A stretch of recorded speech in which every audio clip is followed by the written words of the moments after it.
I'll get you to go back, say, to a point in time that's around about 4 or 5 years before your official retirement date.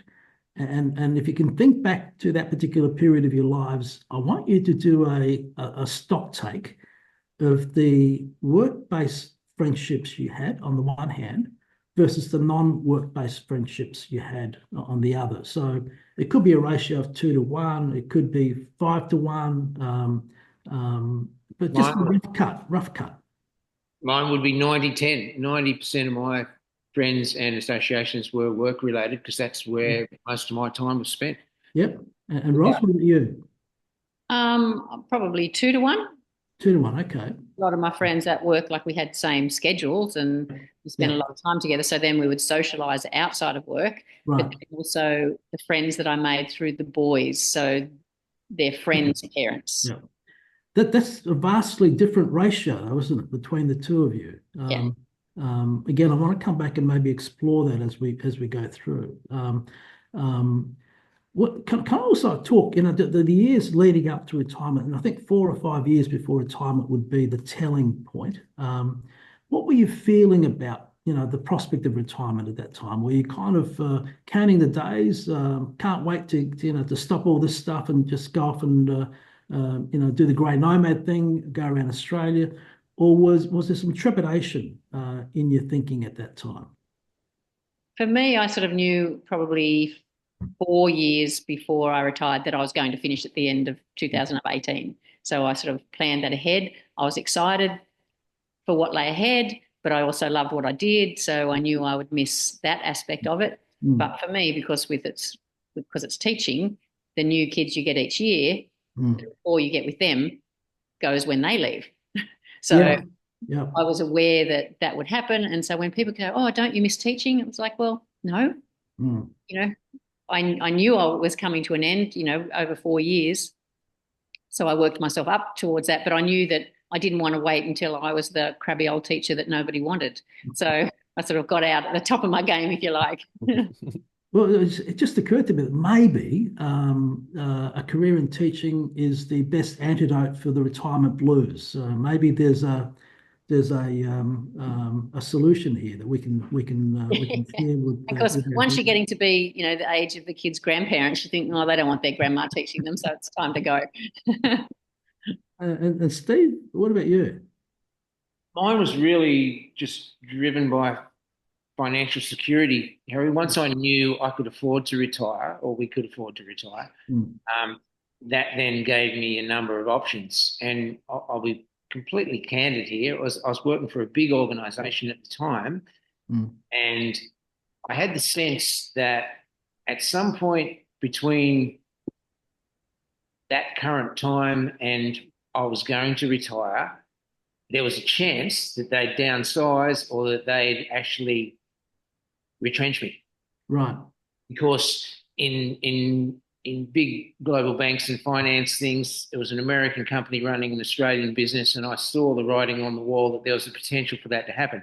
Yeah. And I guess my character said, I don't want that to happen because I'll go into retirement thinking I didn't have value and I Yeah. had to leave on my own terms. Mm, So I was financially secure and I chose to leave on my own terms.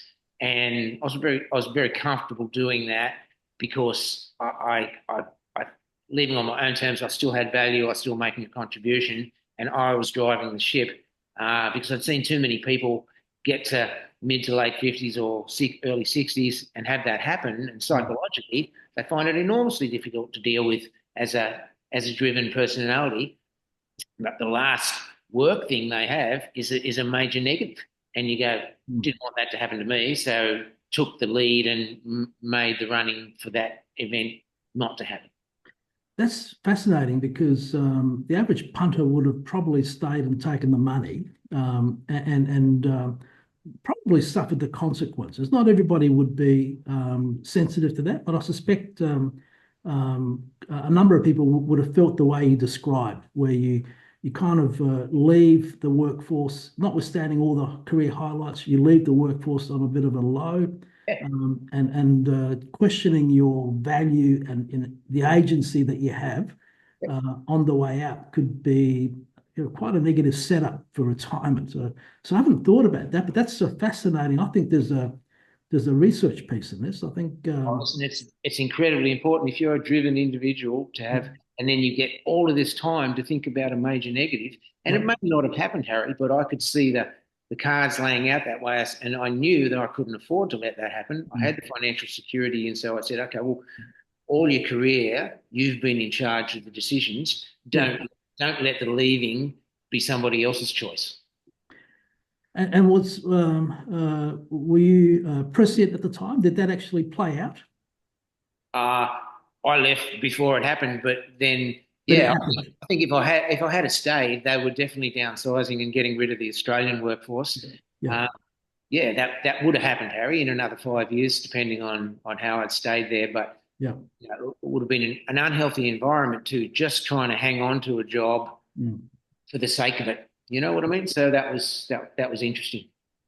Let me ask Ros this question. In terms of the period leading up to retirement, you had a definite date in mind. You're probably still busy doing all the stuff that you've got to do as a teacher.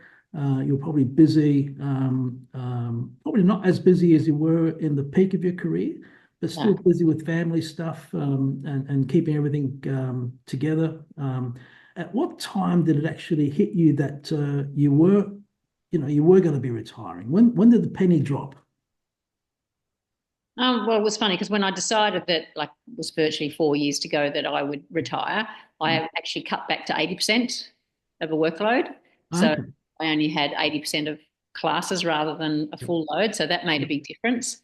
And then even when I was going to finish up, they were saying, oh, will you come back and do casual work or do a term here and there? And for me, that was a definite no, because when you have your own classes, you build up a rapport with the kids. And so I'm teaching on my terms, whereas if you do casual work, then they tell you which classes to teach and you sort of have one day and a different class another. So you don't get that rapport with the kids. So that, for me, that was a highlight of teaching. Okay. So there was no surprise in retirement for you. It was quite measured. It was planful. Yeah. And I knew that, like a lot of people say, I can't believe you're retiring now. You're still too young. What will you do? Yeah. It's like, well, what will I do? Whatever I want when I choose to do it. And I'm still, young and active enough to do it all. Stephen, what about you? Yeah, no, the same. I really worked for the money. I didn't love it. I did what I did, and I was driven to do it. But if I hadn't have been paid, I definitely wouldn't have done it. So there's the ultimate test. So I think I had one of the other things that came to trigger my decision, Harry, that I now think back on a little bit, was I had a lot of long service leave, and every time I tried to take a big chunk of long service leave, they'd always say, no, we need you here. You need to be at work. You can't have 3 months off. And so as my career went on, I wanted to spend more time doing other things, and they wanted me to spend more time being at work. And that was, we were pulling the elastic band two different directions. So for me, I had a heap of things that I was very happy to do. And I was very comfortable. I make this comment that when I finished working, full time working, I felt like someone had taken a backpack off my back. I felt freedom, and I really valued, as well said, the ability to choose what I wanted to do every day. I didn't actually have a problem working, but you get tired of being told how to work and what to do, and that was the big thing in my view. I went, I'm sick of working for somebody else. I'm happy to do bits and pieces for myself, but I choose each day what I do, not have someone else choose that for me.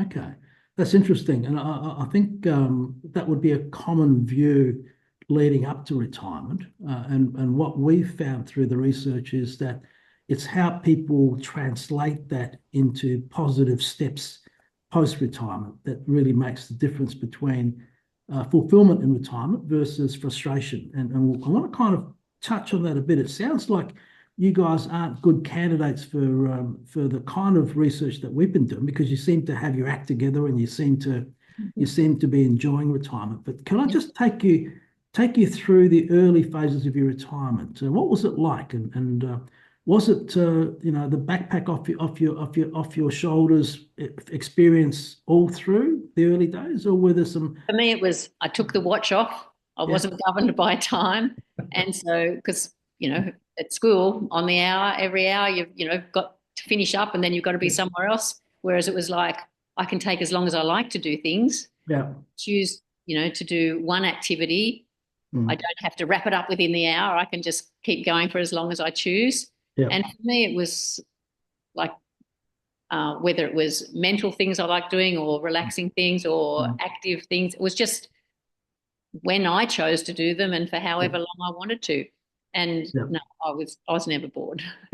Okay, so for you, it was a very positive, uplifting experience, and you left the job on a high. So that was probably an important feature of your post-retirement. Which is why I didn't ever want to do casual work, because it can be very demoralising. Yeah, I get it. Stephen, what about you? Like early phases of retirement, what were they like for you? Well, the sort of stuff that most people would want to talk about, Harry, is you've had maybe 40 years of training yourself not to do nothing because you're busy all the time, right? So for the first year or two, there's a bit of an element of guilt in sitting around not doing much or reading a book or not making a contribution to something. And I think that's really critical in terms of when I chat to people about what works and doesn't work, is you've got to have a little bit of a glide path. It's very difficult to just work, stop, and the next day go on an overseas holiday for 2 months and then come home and then look around the house and go, what am I going to do? That's kind of not the right approach. As with most things in life, you do an awful lot of planning to get into the workforce, what you're going to study, how you're going to study, where you're going to go to uni, how long you're going to go for, how you're going to apply for a job. You have to apply some of that planning into how you get out of the workforce as well. And I think planning to get out is important, so you don't feel like you're doing nothing because you said, well, this is my choice. I've chosen to take this path, and so I feel good about it. And the second one is it takes some people much longer to leave their ego into the office when they leave, right? The big issue to most people is I'm not important anymore. I have to do something to make myself feel important, or I've got to go and join the board, or I've got to I've got to make a difference, or whatever that they think it is. But when you really nut it back, they struggle with their ego just as a person, and that there's nothing wrong with that, but you have to understand that and you have to manage that, and there's a way through that, and the way through that is through letting people judge you as a person, not as a position in a company, because it doesn't matter who you are. If the Prime Minister gets voted out, the position's filled in 5 minutes and we all move on. That's interesting, because I think you're right. Character is a big issue here, and character sometimes, in my experience, gets masked by the positional power. So you kind of have all the trappings of success, which doesn't let the character sort of breathe. You kind of you get almost trapped by the position or the role or sometimes the organisation. It is interesting, Harry, because I think it's interesting, because if you'd ask me what does it mean to be a success at 40 and 50 and 60, they'd be three different answers. What's success at 60? Making your own choices. And for me, I can only answer for me, it's all about people. Yeah. I don't need a new car. I don't need a new thing. I love to meet more people and enjoy their company and actually make them part of my life and them part of my life. It's just about people. It's so simple. You got your health first, and then people afterwards. Whereas earlier on, we were much more materialistic. Yeah, and sometimes we also kid ourselves that the people that we're surrounded with in life, which are usually more work-related people than private network-related people, we kind of kid ourselves that they're going to be everlasting connections. And Typically, in most situations, the number of work-related contacts tend to drop off post-retirement. They linger around for a bit, but I've yet to find too many people who are still connected with people they worked with 15 years ago. So how did you guys manage that? Because you would have had the same drop-off in terms of work-related connections. How did you build fresh connections? What was the process for that? Well, I think for us, like once retirement hit, we sort of travelled a bit, but then we decided to move. So then we, coming to a new community, and it's a small town that we live in now, you just have to put yourself out there. Yeah, yeah. Yeah. How And hard is that though? I think we were lucky because we had each other Yeah, to put ourselves out there with. So if you go to a coffee shop and sit there and, yeah, you talk to each other, but then assimilate into the community. yeah. But, you go for a walk and you be friendly to people. You sit somewhere and you talk to the person next to you. Mm. Dogs are a good thing. Yeah, A lot of people who have dogs seem to acquire friends pretty quickly because everyone wants to pat their dog. I think there might be the makings of a pet-related video here somewhere down the track. So I think you're right, Roz. I think that being a couple would tend to help broker new relationships. Yeah. If you're single, that process would have been probably a bit harder. But I still think having the courage to put yourself out there, to go to things that you enjoy, think, okay, what do I like to do? I like to go to the beach, or I like to go for a swim, or whatever it is, or go to the gym. Join those things, even though it's hard because it's a new place. You don't know the people, you don't know what to expect. But you go there, you put on a friendly face, you smile at people, and it happens. But tell me, if you think back, particularly the first 2 or 3 years post official retirement, were there ever moments where you felt disconnected or you felt you were drifting in terms of the retirement phase, or was that always kind of under control for you guys? For me, it was always under control. Like there's, you have lulls in, day to day, but you think, well, it's up to me. Mm. What do I want to do? I get to choose. Mm. So, but no, I think I always connected because my whole life has been connected with people, with what I did. Yeah. And so that's been important to me all along, whether it's, the students, whether it's your neighbours, whether it's, people up the road, people at the gym, whatever it happens to be. So, yeah. Mm. Can I go back to something that Stephen said earlier about some people with egos having to kind of reinforce the value of the ego or reinforce their presence by being on boards or being still actively involved in corporate Australia? Ros, as a teacher, you've been a mentor for many, many years. Your whole life was all about mentoring and kind of developing people. Yeah. Do you ever feel like wanting to kind of give more of that perhaps in a different guise, or is retirement now kind of your full-time gig?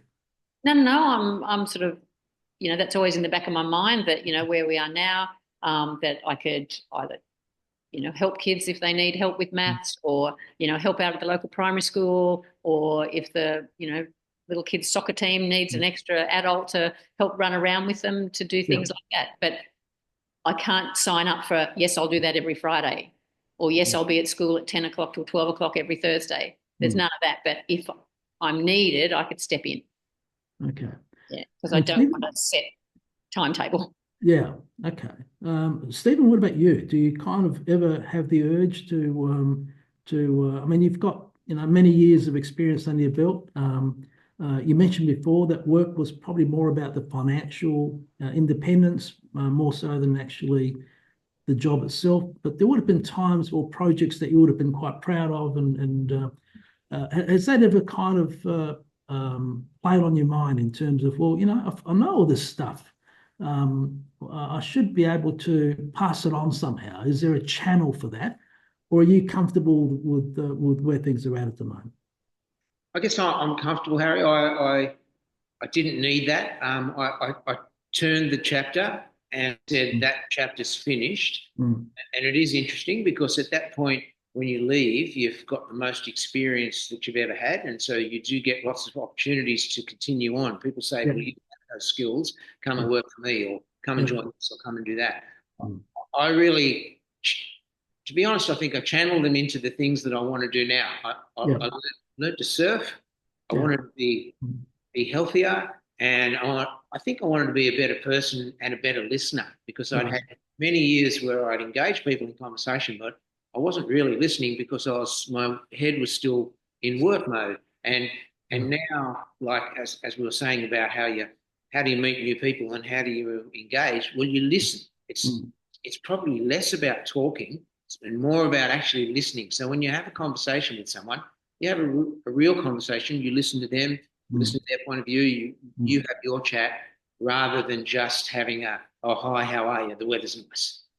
Go to that next level. As Ross said, put yourself out there a bit, open yourself out a little bit, and get them out. But no, no amount of money would get me back into the workforce, and I don't feel like I'm missing that, because I actually think I'm a happier, better person now than I was going down that path. I finished that path, so it was time to make a change. But there was definitely another chapter, Harry. I used to sit in Sydney and think, I can't just go around this circle forever.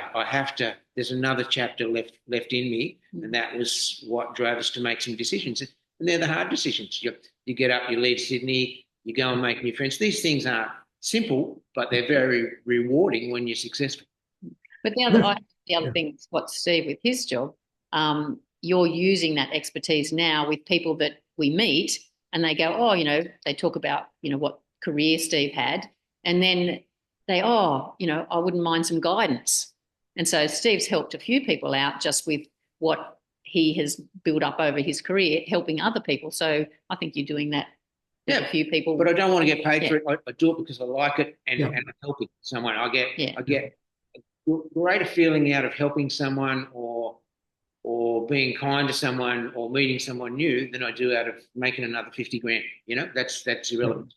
This is, if I was going to get a video grab for promotional purposes in terms of what Life Minus Work is trying to do, it would be what you just said in the last 15 seconds. And you can almost be the poster child or children for the work that we're trying to kind of stimulate discussion around. So that kind of says it all. But you're the exceptions to the rule. From our research, we know that you probably represent about 4 or 5% of the population worldwide that have found fulfillment in retirement, and you've done it organically. You haven't gone to classes or done, you haven't kind of been guided into that. You seem to have, worked it out for yourselves, which is really quite stunning. So I also think it's important to do something new.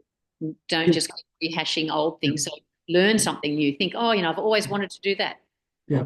Do it. Go and learn it. Go and visit it, whatever it is, so that there's always a new experience and you're not just relying on rehashing the old ones. It's kind of an interesting little story, but I tell this story to Ros and to our friends. And there used to be when we lived in Sydney, there's an older chap, say I was late 50s. He was probably 70. And he'd walk past the front of our place in his tidy clothes every morning, and he'd walk up to the coffee shop and spend an hour there on his own and then walk back.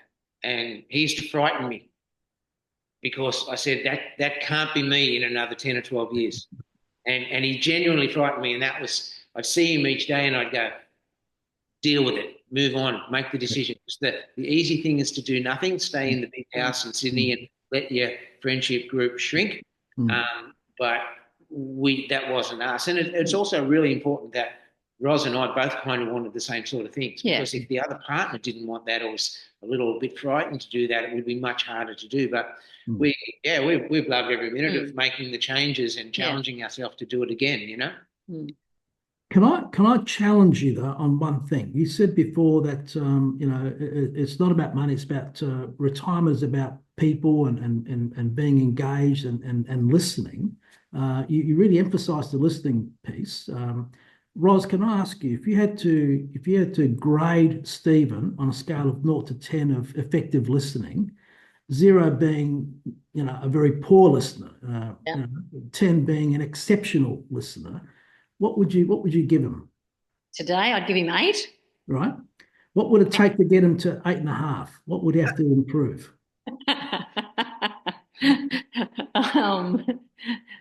And I want you to pay attention, Stephen. Yeah, that's it. I am desperately paying attention. But I think maybe, 20 years ago it would have been a 2. So he's come a long way. No, so that's good. That's Yeah. good. But there's still some room for improvement, which is I life, think there really, always isn't it? is. Yeah. The life's journey is all about that. So that's fantastic. My last question is this: if our audience was going to be given one piece of advice from a successful retiree couple, and if some of our audience would be struggling with the prospects of retirement or being in retirement, what advice would you give them? For me, it would be think about the things you love. Mm. What is it that you've always wanted to do, or what do you want to do? And even if it seems insurmountable, if you take small steps, you can achieve it. But the hardest thing is putting yourself out there. Mm. So, if you want to learn something, okay, you've got to find where you can learn it. Mm. And you might be thinking, oh, I don't want to go there, I won't know the people. Well, you've got to put yourself out there with people you don't know to meet people who are interested in the same thing as you are. Yeah. That's where new friendships come with your new activities. Yeah.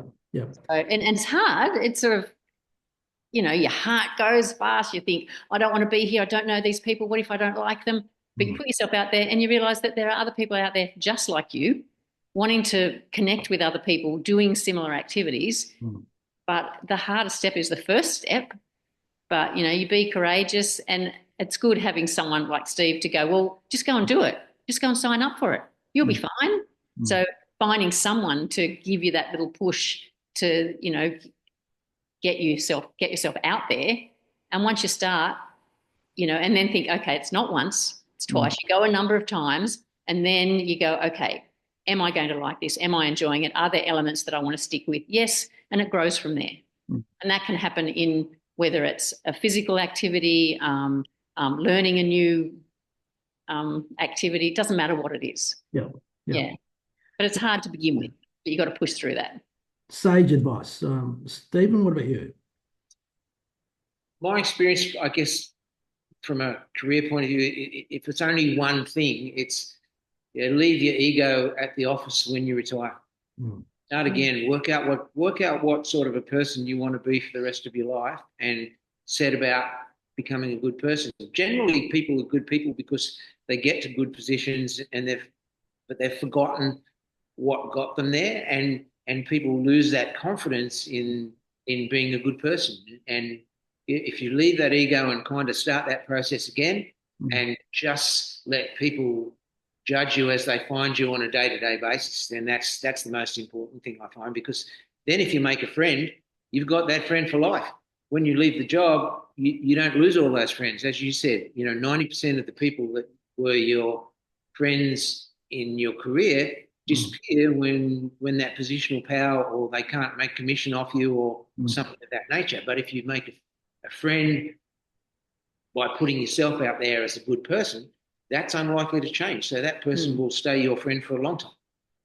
Wow, I think both of you have I think, advanced the retirement kind of industry inordinately just from your advice. I think. The other thing for me that I've noticed from people in this town is, like, say, for example, if you retire and you think, okay, I'm going to get right into golf, and they become good golfers and they spend a lot of time golfing. Yeah.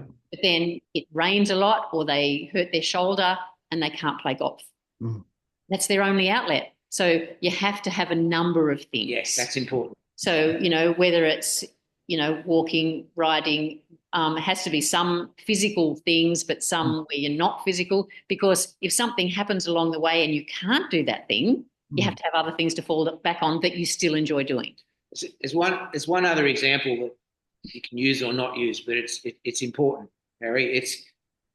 We got an enormous positive impact by encouraging a couple of older ladies that we have coffee with to go swimming. Because Steve and I swim every morning, and there's a couple of older ladies. They said, oh, we should swim. I said, yeah, you should. And like day after day, I'm saying, have you got your cosy? Get out there and have a swim. Oh, yeah, maybe. One day they came to the coffee shop and she was going, so excited, going, I went for a swim. And she was so happy and so excited. And, and that made us feel so good. And it was a really simple thing, didn't cost anything. it was helping somebody else in a really, really simple way Yeah. over a period of time. And we came home that day and went, you know what? That felt so good. That's a lot about what enjoyment you get out of life, helping other people on really simple stuff. You don't have to change the world. Mm. It's interesting because what you've just described is what, shared experiences is a key driver that underpins the work that we're trying to do. And you guys have really epitomized that. But it raises another question, Stephen, about you. If I go back to your surfing prowess, I want you to give me a self-assessment on a scale of 0 to 10, 0 being absolute shit, 10 being, absolute surfing star. Where do you sit at the moment? Probably a 7. I'm never going to be on the world circuit, but I can surf. Right. It's probably physically the hardest thing I ever had to learn, and I wished I'd started earlier. But I can go and surf. I enjoy it. I enjoy the company out in the water, and I enjoy the discussions we have around surfing. But it probably took 5 or 6 years of hard work and disappointment on the way through. But you don't give up. You kind of keep going. But so yeah, that was probably one of my big things. And yeah, as Roz said, have a variety of things, because you can't surf every day, Harry, because the weather conditions don't let you. So some days we do other things, and a bit of travel and stuff like that mixed in with it. I would also, it's interesting, I don't know how we get our arms around this, but it's much easier to make personal connections in a small community than a big city. Yeah. That's interesting, and that could be the topic of another blog for us, because the majority of people that are adversely affected by retirement are probably living in metropolitan cities. So you've kind of raised a good point, and maybe I might get you guys to come back and talk to us about that, maybe with a broader panel, so we can talk to somebody who's living in metropolitan sort of lifestyle versus somebody who's in rural or regional. People go, oh, but what do you do there? There's no movies, there's no theatre, there's no restaurants. Saying, well, we didn't really go to much of those when we're in Sydney anyway. And yeah, for here, it's like, yes, there might be one restaurant that's open, for 6 months of the year, for 3 nights a week, but each other's houses are the restaurants. You invite people over, and then it's good company. The big difference is if we walk from our house to the corner shop, Harry, as you engage people, you say good morning, and sometimes you might have 2 or 3 sentences and you move on. Try doing that in the city, and they think you're a weirdo. You probably get knifed. So it's as I said, I'm just trying to get ideas out there that we've found useful, and that I know people in the city. I've still got friends that are mid to late 60s and still working, and it's a fear factor. What else will I do? That's it. They don't want to stop that, because it makes them feel important, and they're trained to think if money's coming in, that must be a good thing. And it's not a bad thing, don't get me wrong, but once you're comfortable, then it has far less impact. Wow. So let me sum this up. I think for you guys, life minus work is good, and looking better. So if I can take the essence out of this and can it and put it into some kind of program, then I think that would be a great recipe for millions of people around the world. So, and a lot of people it's being brave to put yourself out there to begin with, because some people go, oh, I want to go and see this movie, but I've got no one to go with. You don't talk to anyone in the movies anyway, so go by yourself. That's right. Enjoy it by yourself, and then you've got something to talk about when you come home. Or if you want to go to a particular cafe or restaurant and you think, oh, I feel like an idiot sitting by myself, just go and look out. Like, things happen because of it. We see it, right? We had a friend who an older woman by herself would drive down to the coffee shop, but not get out of the car unless she knew someone at the coffee shop. Right. And she'd wait, and then she'd be having. People lose their confidence, Harry. It's hard to judge, but you think, oh, well, you're a nice person. How come you're not confident? But you can't ask them that. But they do lose their confidence, and then drag the lady out of the car a couple of times and say, come and sit with us.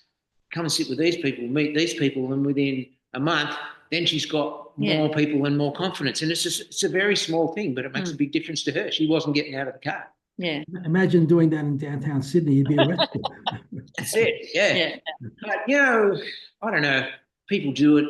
Maybe it's a men's shed. Maybe it's something else. But Yeah. the only reason that exists is so I'm comfortable where I go to that point, And I think if we can generate other ways of doing that, it can still happen in the city, but we have to change a lot of stuff. Yeah. You have a community table in the corner of the cafe or something. Some people here have been going to, I haven't been yet, to the U3A. Do you know what that is? No. It's the University of the Third Age.